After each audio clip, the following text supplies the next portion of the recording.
New at 6, 'tis the season for giving, and across South Florida, nonprofit organizations are doing everything they can to help communities celebrate Thanksgiving with a warm meal.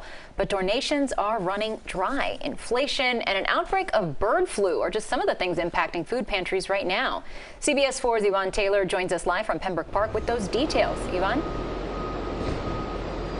Lauren, we are right now at the warehouse of Feeding for South Florida. It is indeed one of those non-profit entities. They will be distributing bags like this one with all the fixings for the Thanksgiving meal for families in need. But as you can see, the families are not the only ones in need. It's a race against time.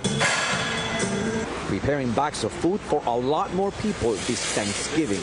This year, they're struggling. It's a challenge faced by non-profit entities like Feeding South Florida, which every year help families in need during the season.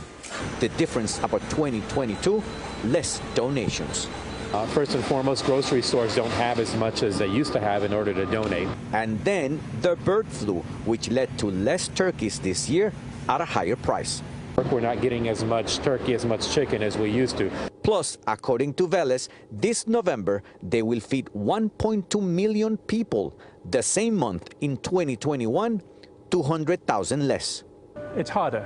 There's less money available to do what we want to do. Food for the Poor, known to send aid to some 20 countries in need, also helps out two South Florida organizations that buy and prepare Thanksgiving meals for 3,000 families. And for these two organizations, we give them a donation each year in cash that allows them to do this work. This year, the checks were not for $10,000. About 25% less for each one of them. For the same amount of people. So it's about trying to spread it out and make sure that we do what we can for everybody. Back at Feeding South Florida, Veles says families will still receive a bag of food. This bag is primarily going to provide the Thanksgiving meal. They can split this up. They can have a pasta at a different time. They can have the peanut butter at a different time.